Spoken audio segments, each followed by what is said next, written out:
English premier লিগের সবচেয়ে আকর্ষণীয় ম্যাচ ম্যানচেস্টার ডার্বি, যেই ম্যাচে মাঠে নামার আগে ব্যর্থতার বৃত্তে ছিল ম্যান সিটি। কিন্তু ম্যানচেস্টার ডার্বিতে ম্যাচের ৮৭ মিনিট পর্যন্ত জয়ের সুবাস পাওয়া দলটাকে শেষ পর্যন্ত হারতে হয়েছে। মাত্র ৩ মিনিটের এক ঝড়ে অবিশ্বাস্য প্রত্যাবর্তনের গল্প লিখে ইতিহাস থেকে জয় নিয়ে ফিরেছে ম্যানচেস্টার ইউনাইটেড।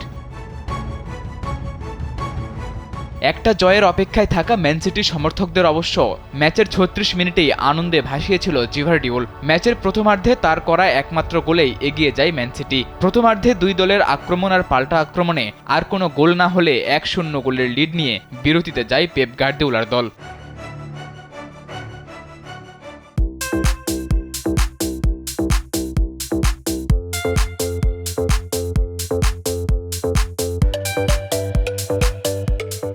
ম্যাচের দ্বিতীয়ার্ধের লড়াইটাও হয়েছে চোখে চোখ রেখেই। বল পজিশনে দু দলই ছিল সমানে সমান, তবে আক্রমণ ভাগে সিটিজেন্সদের দুর্বলতা একেবারে প্রকাশ্য।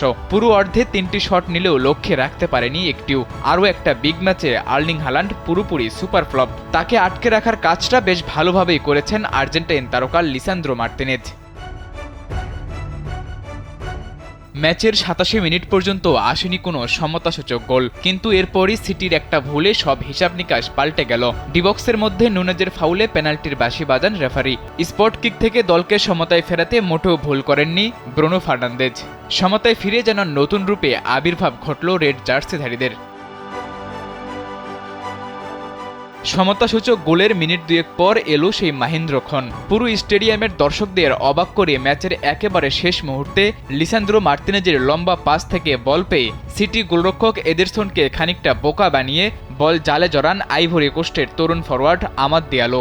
আর তাতেই ম্যানচেস্টার ডার্বিতে জয়ের দেখা পায় ইউনাইটেডরা।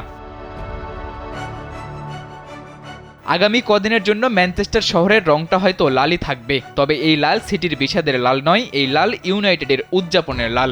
শেষ ১১ ম্যাচে ম্যান সিটি হেরেছে ৮ ম্যাচে, জয় পেয়েছে কেবল একটিতে। তাই তো ১৬ ম্যাচে ২৭ পয়েন্ট নিয়ে লিগ টেবিলেও নেমে গেছে ৫ নম্বরে।